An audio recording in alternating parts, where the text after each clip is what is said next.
Hello everyone. So today I'm gonna interview my husband on a very special topic on one of the, I guess not so common experience or skill that he has. So my husband is also a pilot or a private pilot, or he holds like one of the private pilot license, and I think it's actually very interesting. And today we're gonna talk about that. Okay. Yeah, I'm glad to answer any questions that you may have, but just a disclaimer. So this video is for entertaining only, and Entertainment. I'm not a flight instructor, Yes. and I just provide my information to the best of my knowledge. I don't guarantee that there's no mistake. Okay? Right. Yeah. Yeah. So actually, one of the very interesting is that, so I first knew that you actually took pilot classes when kind of like in the beginning of the PhD, right? Like I asked you like, oh, where were you from or something like that, and he said like, oh, from like a flight class, and I'm like, and at first I'm like, wait, what, flight class? Like, you mean like flight class? So yeah, can you tell me like what, so you took flight class, right, basically? Yes. So what makes you like at the beginning, like what makes you like, because like people typically they take like piano class or like dance class, something like that. So what made you like saying like, oh, I'm gonna take like a flight class? I see. It's not that uncommon that people here take flight class. Most of my friends are also just hobbyists trying to know the aviation industry. And for me personally, it's on one hand, obviously everyone has a dream of flying, right? And on the other hand, it's like I started it at when I graduate from my undergrad, and I started in Madison at the beginning, Madison, Wisconsin, by the way. And I just want to see how it goes, and I took the like discovery flight. It's basically like a short course that the flight instructor take you to the air and then circle around and then come back. It's roughly 30 minutes to 1 hour, I would say. And after that, I feel like, oh, it's not very hard, and I just decide to continue. And I hope to finish it within that one summer, but it ended up with much longer, which is a different story. Right. So you decided just because like you have like interest in aviation, right? In short. Yeah, Okay. that's one thing. And the other thing is, my undergrad was in mechanical engineer. I think it's somewhat related, Okay. right? I want to know how the complicated machine is built and is operated, right? That's always kind of my curiosity.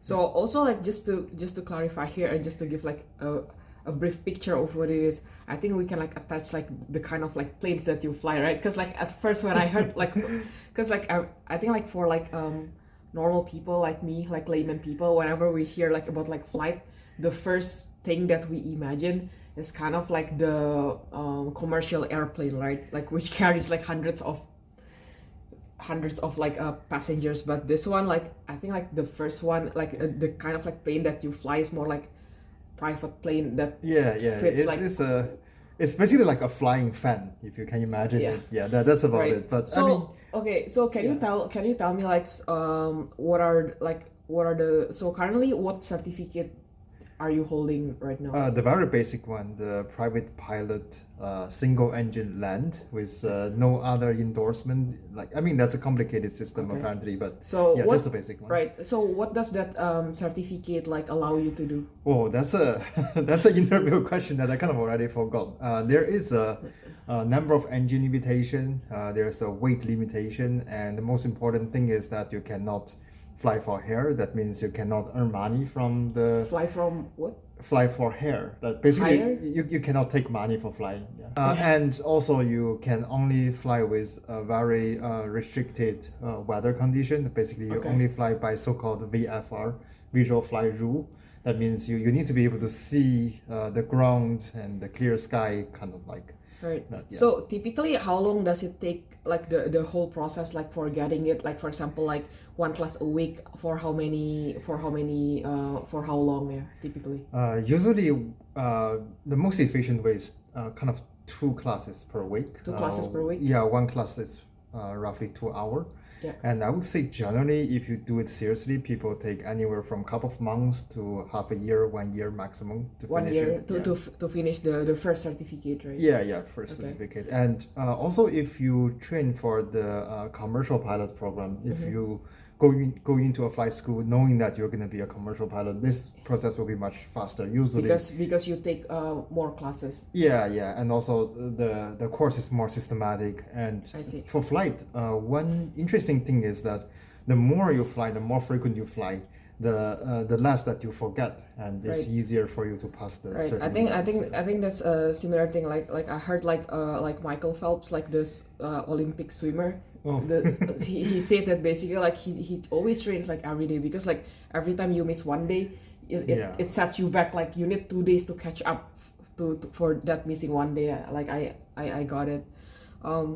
Right. So like how like it's probably like gonna be different like from places to places. But like when you took the class, like how much is it like for one class?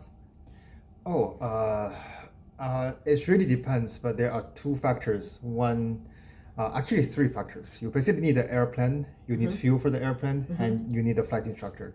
Yes. And your flight class is basically dependent on those three factors. When I Right. first started, the class is very cheap. It's because the gas is cheap, I see. and Okay. the human capital is also cheap. So I think at that time it was about 150 to 200, if I can remember correctly. Per class, yeah. Yeah, per class. Now it's about 300. $300 US. Okay. So and then like, is there any other like fee that you need to pay, like for example like a membership or something like that on top of that?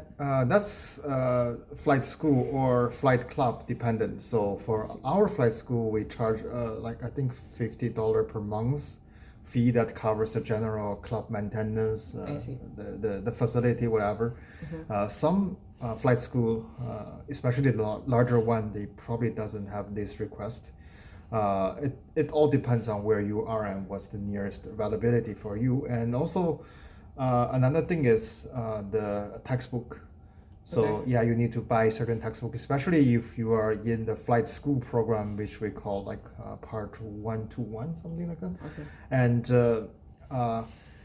additionally, you need to pay for the flight exams, and of So course, those you're- are kind you're- of like a one-off thing, but kind of like Yeah. accumulates. Like, Yeah, they accumulate. Usually, you need to get, I think, the bare minimum is one written exam and one flight check ride. Okay. And you basically probably pay in total roughly 500 to 1,000 for those kind for of the things. for the licensing, right? Like for the Yeah, exams. yeah, for the So now licensing. that you have the license, like I know that you said like you basically also need to kind of like have like flight have like flight within a certain amount of time before it Oh expires. yeah.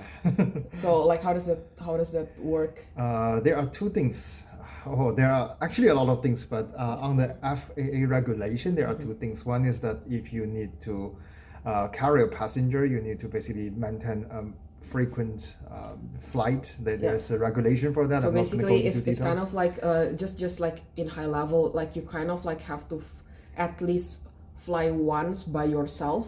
Well, if you go very detailed, it's Yeah. 3 takeoff and landings in the previous 90 days, I In the believe. previous 90 days. Yeah, that's when you need to carry a passenger that doesn't know how to fly. Okay. Right. If you just want to be a private pilot, it's the FAA regulated flight review is every 2 years. So basically, every 2 years you need to find an instructor that want to endorse you, Okay. say, oh, you're still qualified for the flying. Which I mean, it's a very long period, and most of people like me probably are already not very comfortable flying after like 1 year of not touching the airplane. Right. So my flight club also have their own regulation that basically says that you need to have 1 year per flight review, and Okay. together with several other things. Yeah. So like, I'm just curious, like just like roughly, if you know, like so from this, like how many like kind of like certifications, like what that you need before you actually become like a commercial pilot, and like how far away it is. Like, Oh, that's very far, and that's also dependent on the place. In US, it's generally harder compared to the rest of the world. So oh really? in- So for commercial pilot, typically like how long is the like full-time school, right? Like Oh, I guess is it like roughly, I think 2 years. 2 The years? aviation college program, I think those are 2 years Oh, that's usually. actually pretty fast. At least Yeah. that's like twice faster than college, right? Oh Is yeah, it it's ta- fast. Does it require like college degree or it doesn't? Or it's just like I think for most of the commercial companies, you don't require, but for major airliners, you need a bachelor degree of whatever. so right, Yeah. right. So it's the same like medical school in US, right? Because for example, like in Indonesia, for medical school, you can just take it as your undergrad. You can just take it as bachelor degree. But in US, medical school is kind of like a graduate study, so you need bachelor degree in whatever. Typically, Yeah. they take it somewhat related, but then the medical school. So Yeah, but this one, whatever is really whatever. As long as you hold a bachelor degree, you will pass the. Right. You will go into the interview, and then people will look into your flight record and basically talk to you like the normal Okay. hiring procedure for the. So, right. So, like among your friends who like also like took like this kind of like flight Crazy school, stuff. who also like took this like flight school for fun, right? Yeah. So, do you know like any of them who kind of like continue on, or they just like took it for this class and then that's it? Very few people that Actually continue. actually continue either keep flying as a hobby or going to full career. And usually, I would say much more people eventually decide to go to career if they want to stay in aviation rather than just being a hobbyist, because it's really a lot of money and a lot of Yeah. restrictions as well. Right. So like is there like anything that you kind of like so now you also like kind of like don't continue it like most people, right? So I'm just asking Yeah. like is there like something that you think that you learn from like the flight classes that you think kind of like can be applied to other things? Like it doesn't have to, it can be like a specific like concrete skill, or it can be like an illumination of something that you taught or something like that. Oh, I think yes. For the skill, right? I think the most useful one that will be like I don't need to go through the remote pilot exam anymore. So I just need to take a class and then I can fly the drones for hire or for So you research think so? programs. Are you saying that basically like your experience in like the flight school help you to fly drones better, fly like hobby drone better? Yeah, it's not only just a knowledge transfer, right? It's also regulation. So per regulation, you don't need to take Right. the exam No, anymore. yeah. But just to say, if you just want to be a drone pilot, just go for a drone pilot. There's Right, no right. no No, reason no. to go I through this understand. I'm whole just thing. asking like if there's like a skill, not exactly, not necessarily like regulations, but is there like skills that kind of like you feel like help in other things as well? I mean, there are a lot of soft skills, like when we learn about like for example, the cockpit resource management. We know how to quickly sort out a systematic thing in a chaos situation, and when we learn about like the emergency situation, something like that, we learn how to calm down and just follow a certain developed procedure and try to diagnose the problem systematically. So I think that's usually people say that's a very helpful skill or training that you experience. But I mean, I just got out of it, so I haven't experienced a lot of that. Yeah, and a lot of people say it's also help with their decision making. And moreover, like just the saying, the pilot license does not expire at all. It follows you for the whole life. To make it qualify again, you just need to go through an endorsement process, basically. As long as there's Kind of like a re-verification, right? yeah, by like normal flight instructor, you don't need to go through the exam anymore.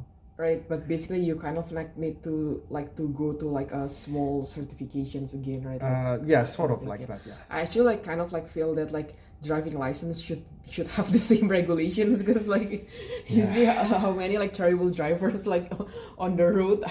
Like yeah. Anyway, yeah. Thank you so much for talking today. You're welcome. Yeah. Yes. Okay. Good. Goodbye. Bye.